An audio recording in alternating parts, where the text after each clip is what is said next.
La linterna mágica presenta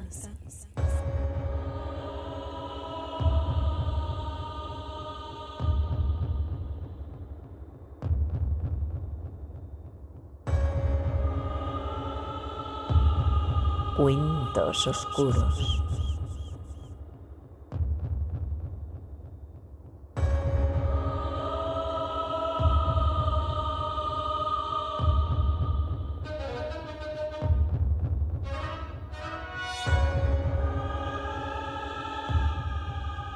Dirigido y presentado por Elena Rubio.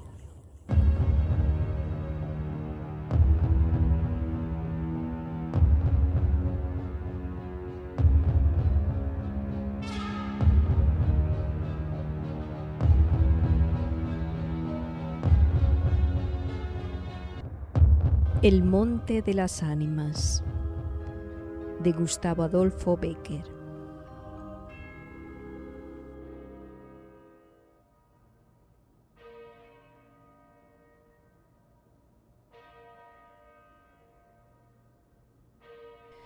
La noche de difuntos me despertó, a no sé qué hora, el doble de las campanas. Su tañido monótono y eterno me trajo a las mientes esta tradición que oí hace poco en Soria. Intenté dormirme de nuevo. Imposible. Una vez aguijoneada, la imaginación es un caballo que se desboca y al que no sirve tirarle de la rienda. Por pasar el rato me decidí a escribirla, como en efecto lo hice. Yo la oí en el mismo lugar en que acaeció, y la he escrito volviendo algunas veces la cabeza con miedo, cuando sentía crujir los cristales de mi balcón, estremecidos por el aire frío de la noche.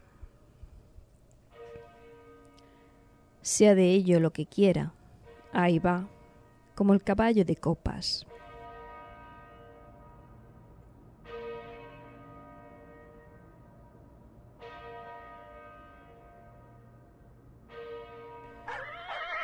Atad los perros, haced la señal con las trompas para que se reúnan los cazadores y demos la vuelta a la ciudad. La noche se acerca.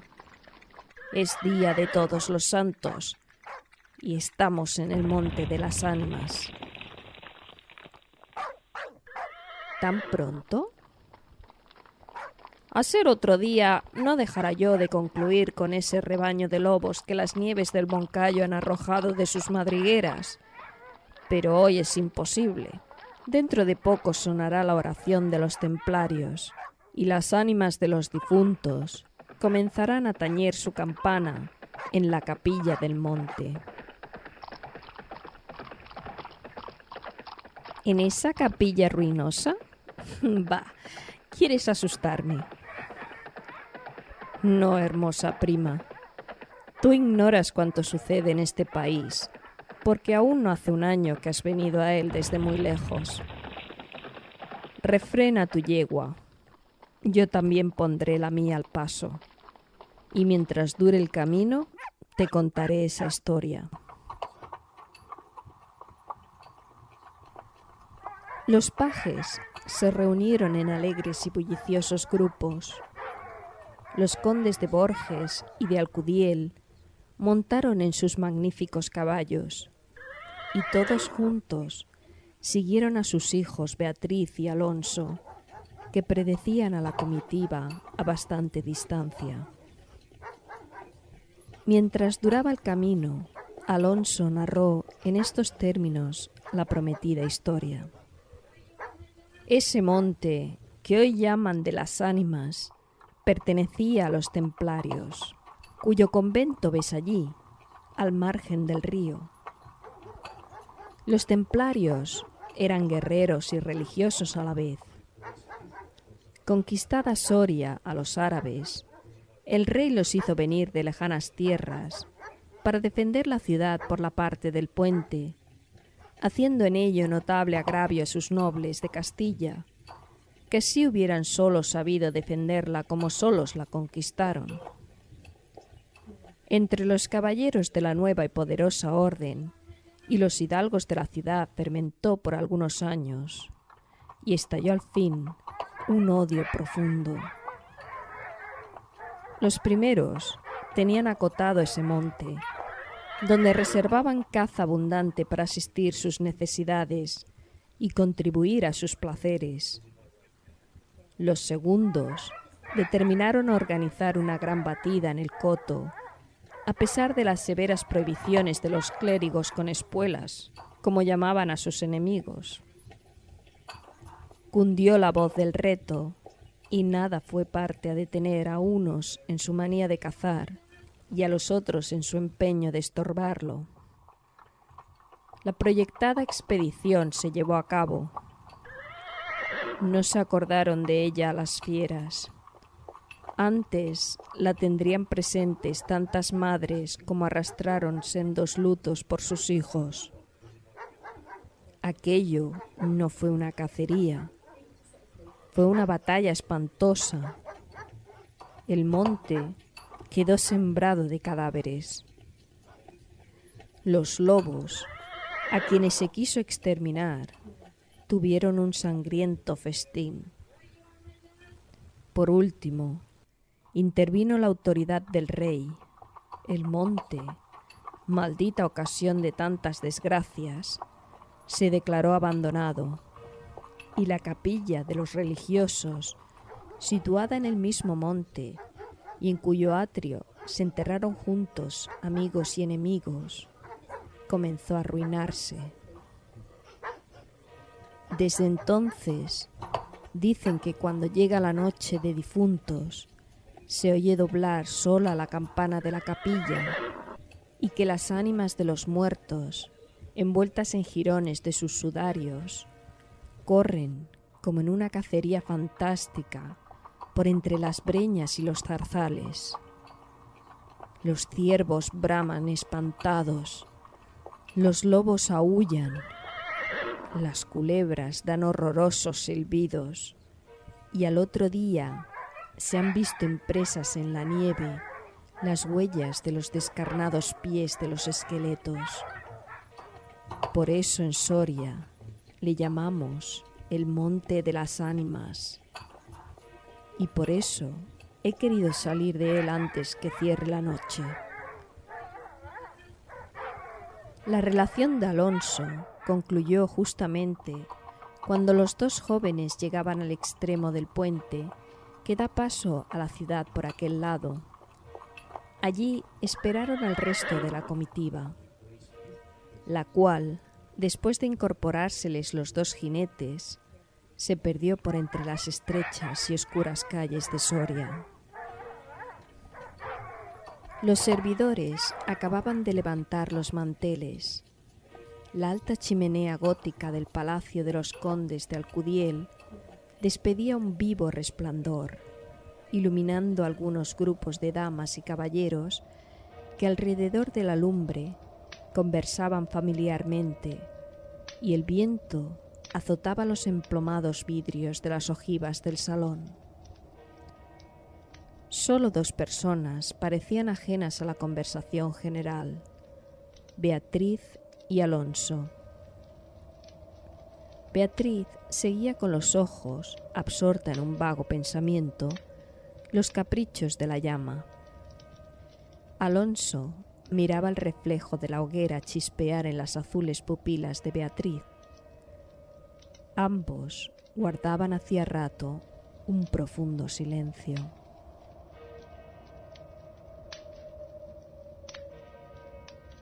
Las dueñas referían a propósito de la noche de difuntos cuentos temerosos en que los espectros y los aparecidos representaban el principal papel, y las campanas de las iglesias de Soria doblaban a lo lejos con un tañido monótono y triste.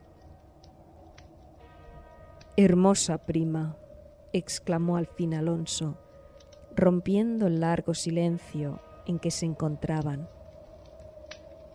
«Pronto vamos a separarnos, tal vez para siempre, las áridas llanuras de Castilla, sus costumbres toscas y guerreras, sus hábitos sencillos y patriarcales, sé que no te gustan.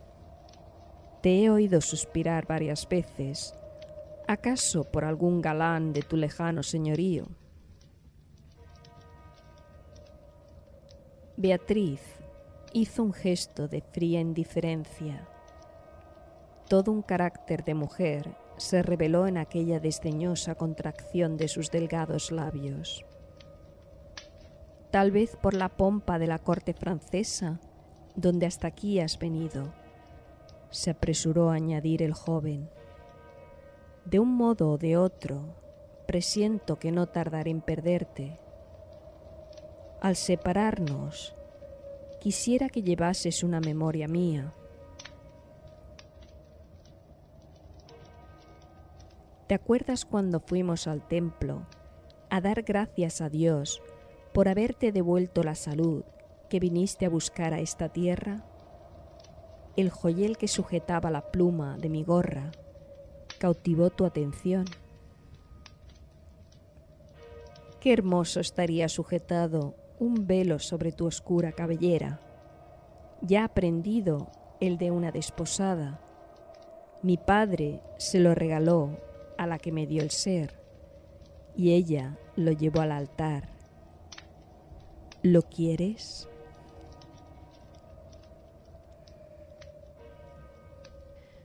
No sé en el tuyo, contestó la hermosa, pero en mi país una prenda recibida compromete una voluntad. Solo en un día de ceremonia debe aceptarse un presente de manos de un deudo, que aún puede ir a Roma sin volver con las manos vacías. El acento helado con que Beatriz pronunció estas palabras turbó un momento al joven, que después de serenarse, dijo con tristeza: «Lo sé, prima, pero hoy se celebran todos los santos y el tuyo entre todos. Hoy es día de ceremonias y presentes. ¿Quieres aceptar el mío?»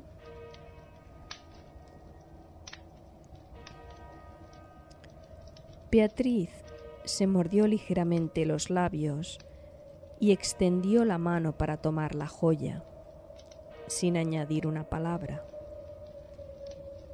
Los dos jóvenes volvieron a quedarse en silencio y volvióse a oír la cascada voz de las viejas que hablaban de brujas y de trasgos, y el zumbido del aire que hacía crujir los vidrios de las ojivas y el triste y monótono doblar de las campanas.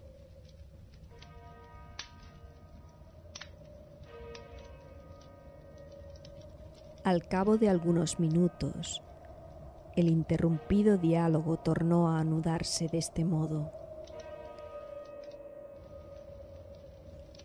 Y antes que concluya el día de todos los santos, en que así como el tuyo se celebra el mío, y puedes sin atar tu voluntad dejarme un recuerdo, ¿no lo harás?, dijo él, clavando una mirada en la de su prima, que brilló como un relámpago, iluminada por un pensamiento diabólico.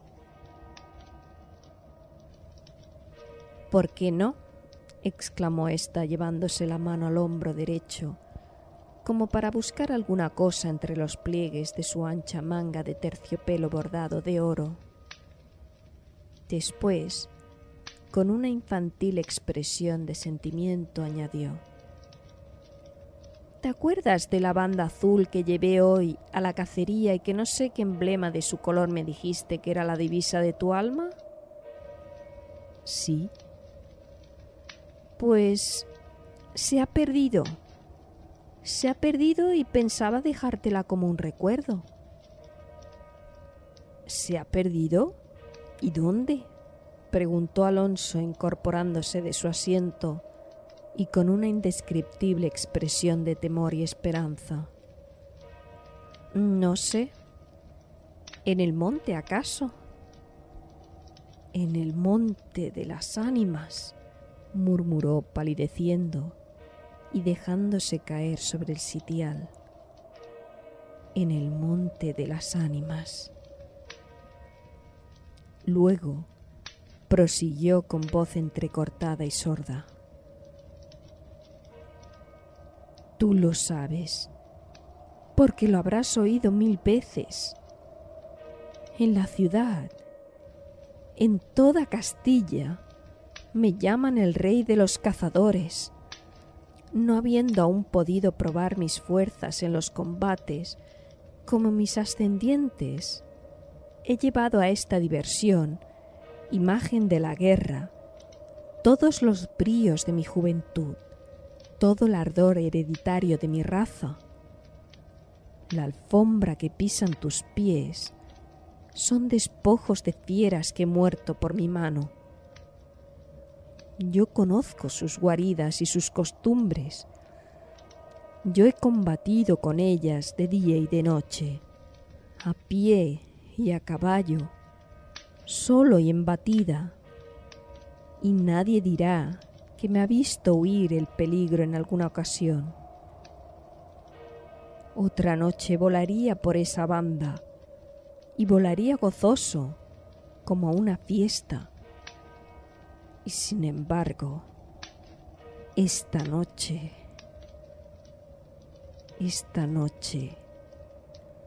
¿a qué ocultártelo? Tengo miedo. ¿Oyes? Las campanas doblan. La oración ha sonado en San Juan del Duero. Las ánimas del monte comenzarán ahora a levantar sus amarillentos cráneos de entre las malezas que cubren sus fosas. Las ánimas, cuya sola vista puede helar de horror la sangre del más valiente, tornar sus cabellos blancos o arrebatarle en el torbellino de su fantástica carrera, como una hoja que arrastra el viento sin que se sepa dónde. Mientras el joven hablaba, una sonrisa imperceptible se dibujó en los labios de Beatriz, que cuando hubo concluido, exclamó con un tono indiferente, y mientras atizaba el fuego del hogar, donde saltaba y crujía la leña, arrojando chispas de 1000 colores. «Oh, eso de ningún modo. ¡Qué locura! Ir ahora al monte por semejante friolera. Una noche tan oscura, noche de difuntos, y cuajado el camino de lobos». Al decir esta última frase, la recargó de un modo tan especial que Alonso no pudo menos de comprender toda su amarga ironía. Movido como por un resorte, se puso en pie, se pasó la mano por la frente, como para arrancarse el miedo que estaba en su cabeza y no en su corazón, y con voz firme exclamó dirigiéndose a la hermosa, que estaba aún inclinada sobre el hogar, entreteniéndose en revolver el fuego: «Adiós, Beatriz. Adiós. Hasta pronto». «Alonso, Alonso», dijo ésta, volviéndose con rapidez. Pero cuando quiso o aparentó querer detenerle, el joven había desaparecido.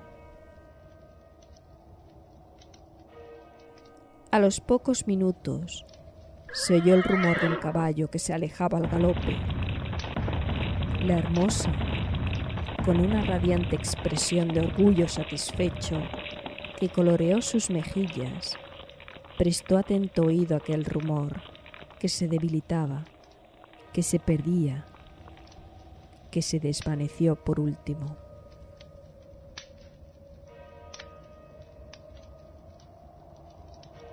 Las viejas, en tanto, continuaban en sus cuentos de ánimas aparecidas. El aire zumbaba en los vidrios del balcón y las campanas de la ciudad doblaban a lo lejos. Había pasado 1 hora, 2, 3. La medianoche estaba a punto de sonar y Beatriz se retiró a su oratorio. Alonso no volvía, cuando en menos de 1 hora podía haberlo hecho. «Habrá tenido miedo», exclamó la joven cerrando su libro de oraciones y encaminándose a su lecho. Desde los rezos que la Iglesia consagra el día de difuntos a los que ya no existen. Después de haber apagado la lámpara y cruzado las dobles cortinas de seda, se durmió. Se durmió con un sueño inquieto, ligero, nervioso. Las 12 sonaron en el reloj del postigo.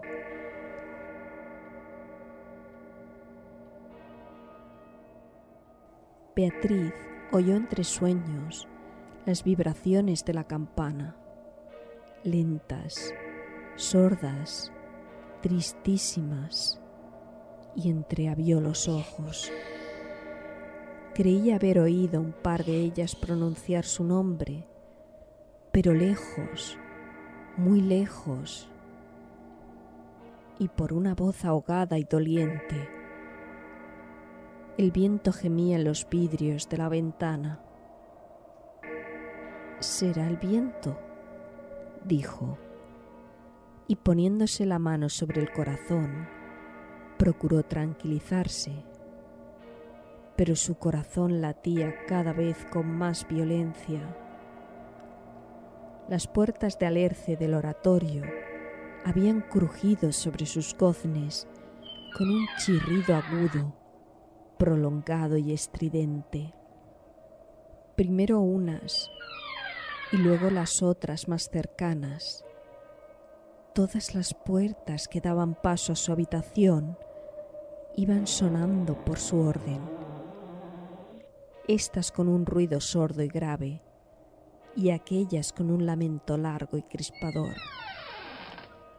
Después, silencio, un silencio lleno de rumores extraños, el silencio de la medianoche, con un murmullo monótono de agua distante, lejanos ladridos de perros, voces confusas, palabras ininteligibles, ecos de pasos que van y vienen, crujir de ropas que se arrastran, suspiros que se ahogan, respiraciones fatigosas que casi se sienten, estremecimientos involuntarios que anuncian la presencia de algo que no se ve y cuya aproximación se nota, no obstante, en la oscuridad.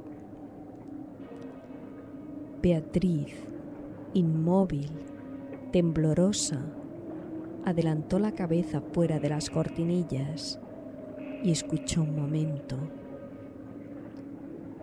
Oía 1000 ruidos diversos. Se pasaba la mano por la frente. Tornaba a escuchar. Nada. Silencio.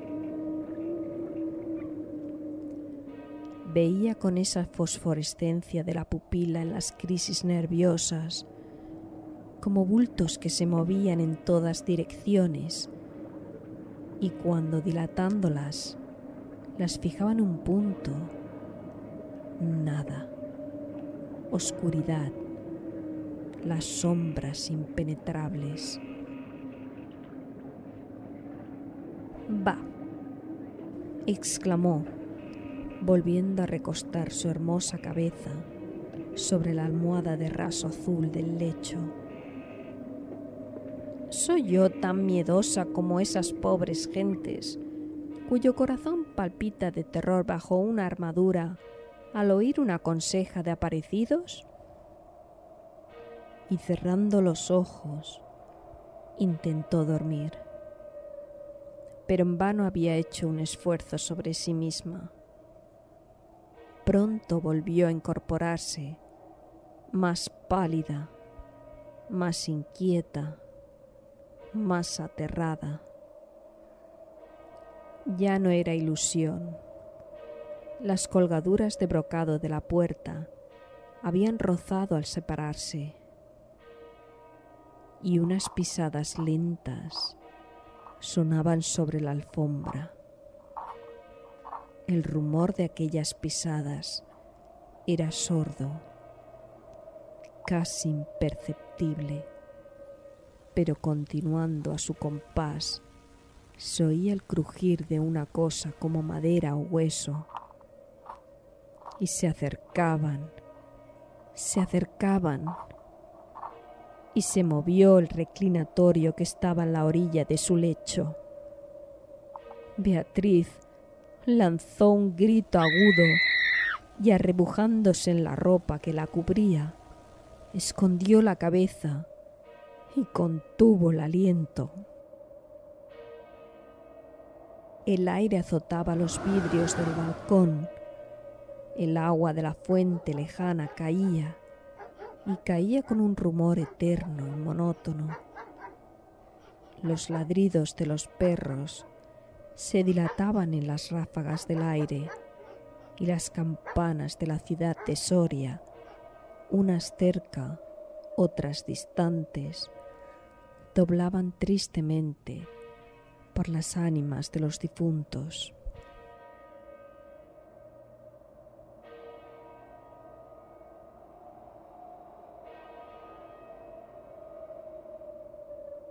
Así pasó 1 hora, 2, la noche, 1 siglo, porque la noche aquella pareció eterna a Beatriz. Al fin despuntó la aurora. Vuelta de su temor, entreabrió los ojos a los primeros rayos de la luz. Después de una noche de insomnio y de terrores, es tan hermosa la luz clara y blanca del día. Separó las cortinas de seda del lecho. Ya se disponía a reírse de sus temores pasados, cuando de repente un sudor frío cubrió su cuerpo. Sus ojos se desencajaron y una palidez mortal descoloró sus mejillas.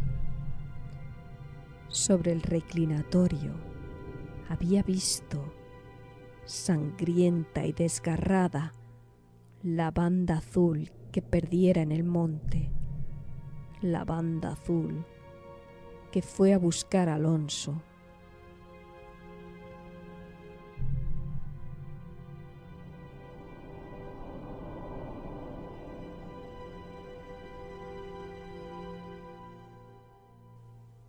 Cuando sus servidores llegaron despavoridos a noticiarle la muerte del primogénito de Alcudiel, que a la mañana había aparecido devorado por los lobos entre las malezas del monte de las Ánimas, la encontraron inmóvil, crispada, asida con ambas manos a una de las columnas de ébano del lecho, desencajados los ojos, entreabierta la boca, blancos los labios, rígidos los miembros, muerta, muerta de horror.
¿Han escuchado ustedes cuentos oscuros?